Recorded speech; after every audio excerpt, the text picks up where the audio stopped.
I've got a few headlines for you, and we're going to get a message here from Jack Flynn about the calm. So let's get going on all of it. Stick with me, folks, and I'll be right back.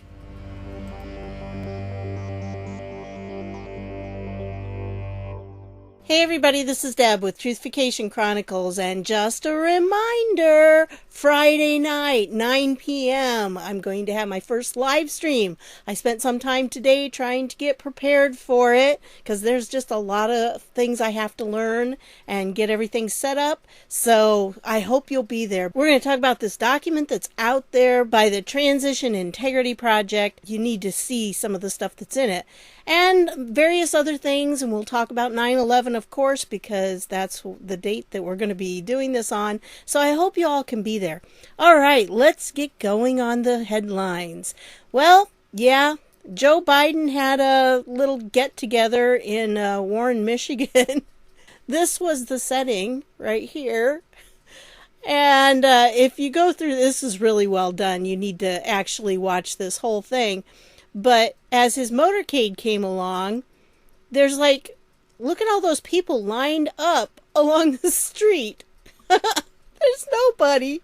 There is no one lined up to greet this man's motorcade. Now, you've seen pictures of President Trump when he goes places. You know that there are people lined up on both sides, waving flags and everything. You can't tell me that the polls are accurate. You just can't.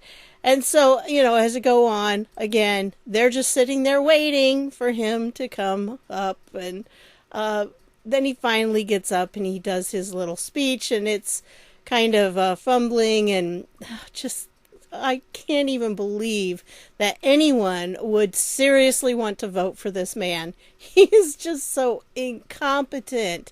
Oh my goodness. But anyway, this actually is a video, and I'm not playing it because it has some music and stuff with it, but it's just very well put together. You really need to watch this one. This is by FUnnies, and I wanted to point this out to you because back here, Dutch Driver said, "Hey, Deb, I'd recommend FUnnies as a shout-out channel," and there's the link to the channel, and I did get a chance to look at it. And I think it'd be a fun channel to subscribe to. So make sure you click the subscribe button, and then you go in here and you click that bell and click all. And just while you're at it, why not do that on this video too? And a thumbs up. That would be really nice. So I highly recommend that you go and check out the channel if it's something you think that you want to see. I think it's a funny channel and probably one that a lot of you would like to subscribe to. And they only have 4.76K subscribers. So let's get those numbers up there, right? All right. Anyway, let's go on. Well, Lynn Wood had this to say today. Nicholas Sandmann at age 16 warned us that mainstream and social media are liars. Kyle Rittenhouse at age 17 warned us to defend ourselves. Two boys selected to convey Paul Revere-like warnings to all freedom-loving Americans on what is coming. Heed the warnings. Hashtag fight back. So I wanted to show that to you because I do think that, that's what's going on right now, and there are people making warnings. We need to take heed of those. Well, Jack Flynn tweeted this. "Tonight, I have no wind, not a puff. Ocean is flat, slow-moving steel gray liquid glass. Have a calm night, everyone. Rest up and find solace and prepare for the battle ahead. The next 7 weeks will be the worst." I really think we need to listen to that because it's coming. This is kind of the calm, although it's not been very calm lately, but the time is coming and the next 7 weeks are going to be a really rough battle because they're going to throw everything under the sun at President Trump. You're going to hear some horrible made-up accusations because that's the way they work. And that's what they're going to have to try because it's not working. Now, the document that I referred to earlier on the Transition Integrity Project, It's a document that you may already have heard about. Several different outlets have been talking about it, but I want to go through some of it with you. You know me, I like to go to the documents themselves, and I want to go through some of it and point out a few things and just talk about a general situation that we have coming up. It can be a little distressing, so we want to make sure that we're prepared and that we understand the possibility of what might be coming up soon. So I wanted to point this out to you, and of course he mentioned Karli here and said, so deserving you're a patriot. Well, I'm pretty sure this is the video that kind of kicked off Mr. 17's shout out to her, and I haven't had a chance to watch it yet. It's been kind of a busy day here, so hopefully I can get that done tomorrow. But like I said, I needed to do some studying up on live streaming and to do a little practice in private. So I think maybe I've got the bugs worked out. I was having trouble getting my microphone to work in. So now I've got it fixed, I hope. And I hope everything's going to run pretty smoothly. We'll see. And then I wanted to point out, speaking of Karli, I wanted to show you this one because more and more of us are getting suspended. And, they accuse us of harmful activity. What a world we live in where telling the truth is harmful activity. Scary, isn't it? Well, this is an interesting little piece here, and I'm going to link to this instead of the actual article just because, when you mention Mr. 17 too much, they don't like that. So I wanted to do this one. I'm trying to get more eyes on it. And when they don't like the video, then that tends to put it further down on the list. So anyway, I wanted to show you this because it says, last year, The Guardian revealed that the owner of the account that was talking about Mr. 17 and supporting him was a long-standing family friend of the Australian Prime Minister and his wife, Jenny. The family's association was driven by the friendship between Stuart's wife and Jenny. His wife worked on the Prime Minister's staff in a publicly funded position, but not in any policy or advisory capacity. There is no evidence she shares her husband's views. It's not clear whether the employment arrangement is ongoing. So see what they're just painting all of us as crazies. That's what they're trying to do, is dangerous. Yep, the truth is dangerous. The truth is our weapon. All right, I wanted to point out a few other things to you. And this article was from Just the News. Before the pandemic, feds funded human coronavirus experiments in, where? 2019 in China, in the Wuhan Chinese laboratory. So it's not like it was happening somewhere else in China. Oh no, it all centered around Wuhan. Gee, isn't that odd? We already really knew this, right? So it just is a confirmation of that. And it's kind of funny how when we're looking at things, especially if you follow Mr. 17, you understand that a lot of these things are going to be coming out. And when they come out, it's almost like, yeah, we knew that. I mean, it's old news to us. But we have to remember that to a lot of people, this is new. And when it comes out in an outlet like this, then you can share it and more people will have a tendency to listen to it instead of listening to us talk about it. So my suggestion is share these kinds of articles because people need to know that things were going on before the coronavirus ended up over here. And then I wanted to point this out to you because you probably might have noticed this if you tried going to that website, because after I did the video on this, it said COVID-19 test kits. Y'all saw it, right?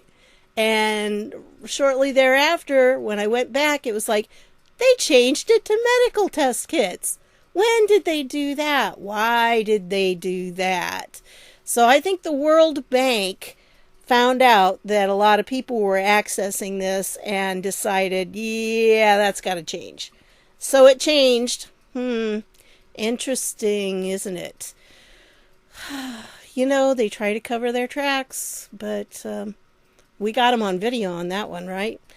And then, of course, we got to do a little fact check here on Joe, because Joe falsely claims that 6,114 military have died from coronavirus, and guess what? The real number is 7.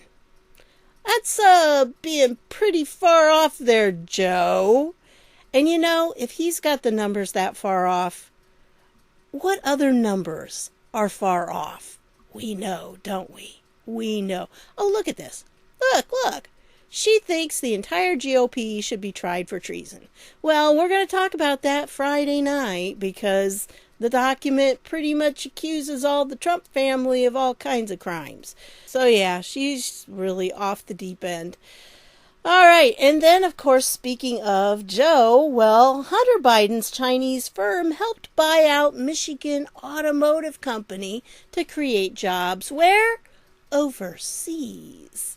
Yeah, but Joe says buy American, right? Because Joe's gonna bring jobs back.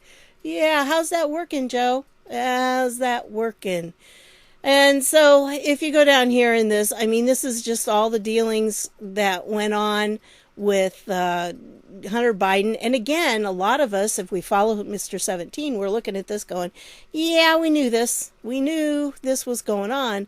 But you may not have known specifically that they did buy this Michigan-based Hennigs Automotive with the Chinese government-owned Aviation Industry Corporation of China for $600 million. And remember, the Obama-Biden administration had to approve it. So, before the Obama-Biden administration approved the acquisition, AVIC had been sanctioned 5 times since 1993 for military technology violations, according to a report by Seamus Bruner and John Solomon. In 2014, Obama's Commerce Department was considering sanctions. But what happens? Oh no! Hunter Biden helps him buy up this Hennigs Automotive. Gee, $600 million. Not cheap, not cheap. And so you can go through and read this, because this is another indication that something was fishy. There's some reason why the Chinese, first of all, were able to do this. Why did they allow them?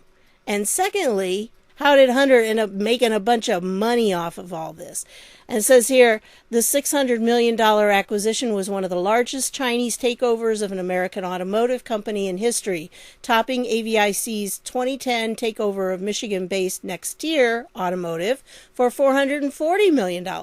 The purchase also revealed a pattern of Chinese state-backed takeovers of sensitive American companies, which included China's controversial purchase of A123 Systems for $256.6 million in 2013 after the Obama-Biden CFIUS approved the deal.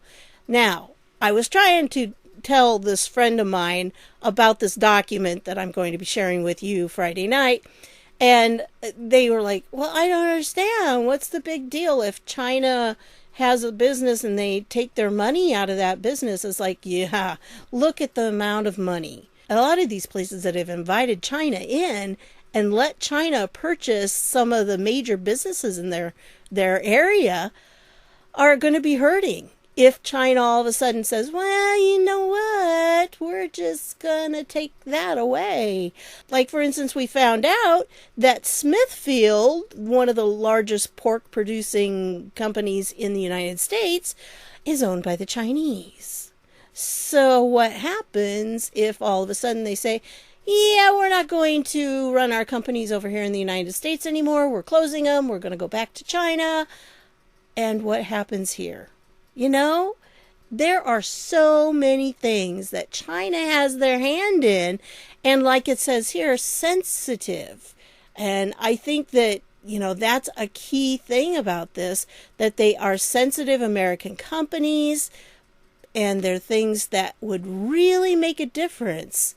So China has a way of kind of blackmailing us through these companies that they've purchased.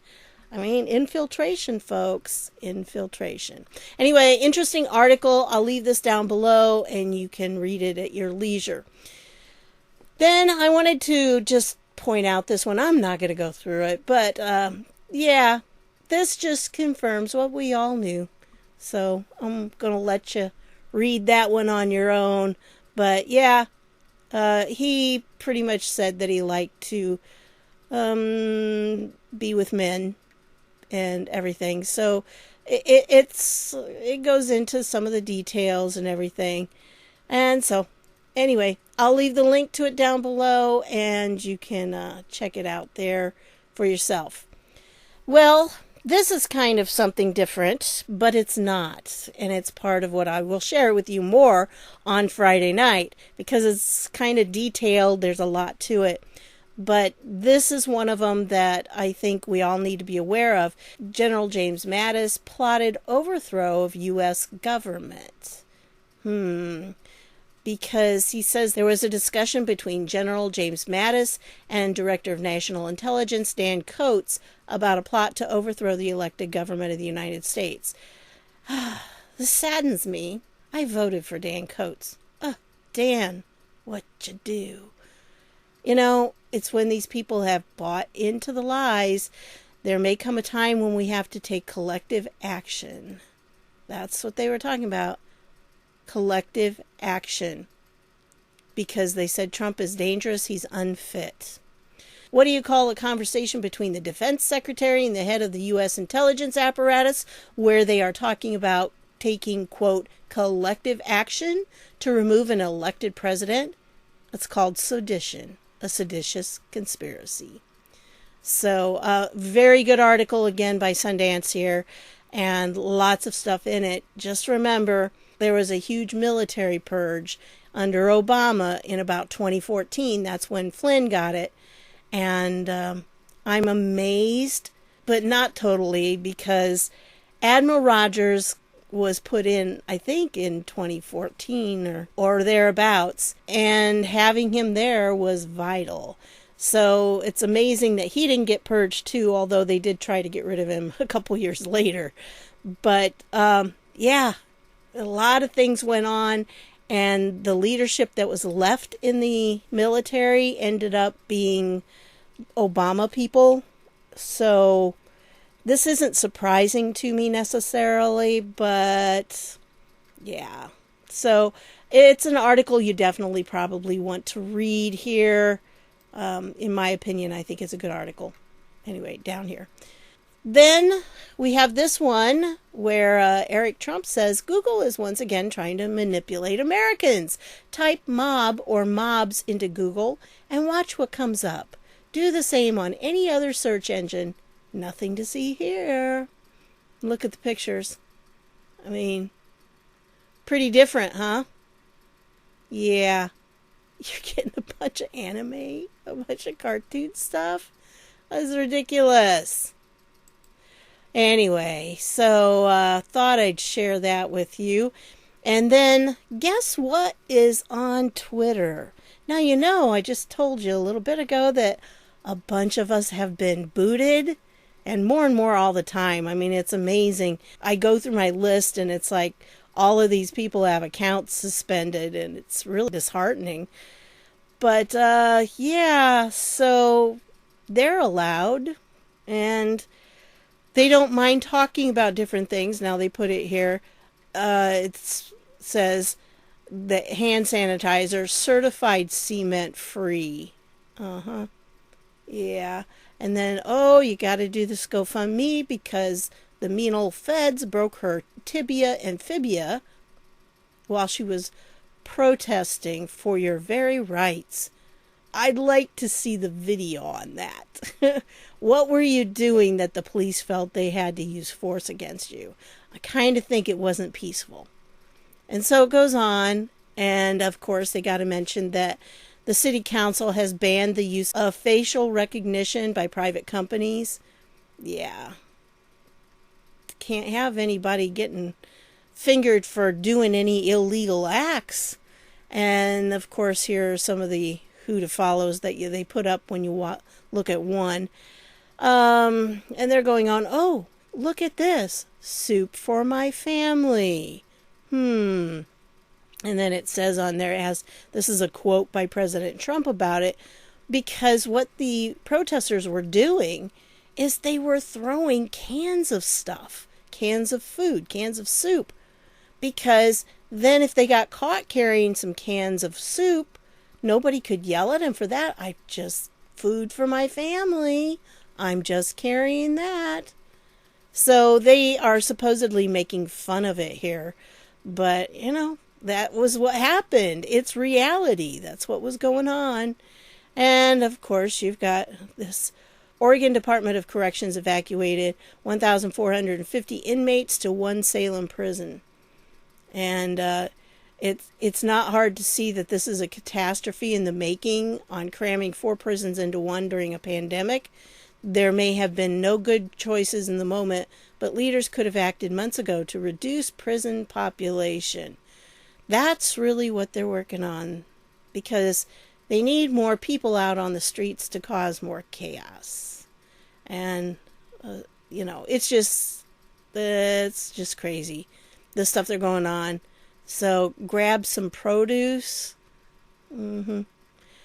So anyway, they are okay on there, and they're organizing marches and things. No cops, no prisons, total abolition. Okay, that's what they're standing for, folks. No cops, no prisons, total abolition. Okay, even a little kid in elementary school can tell you that if you have a playground where all of a sudden all the teachers disappear and never come back, it's not going to be good for the kids. Now, there'll be some bullies who will take over and it'll be fine for them. They'll get everything they want. But anybody who's weak, anybody who is just not strong enough or brave enough to stand up to the bullies, you're going to get trampled and probably beaten up and stolen from and everything. I mean, this is the very opposite of the rule of law. The rule of law was established so that even weak people, even the underlings, people who may be sick or unable to defend themselves, can still have a fair shot. And this is exactly the opposite, because who is this going to hurt the most? It's going to hurt the places that have the most crime.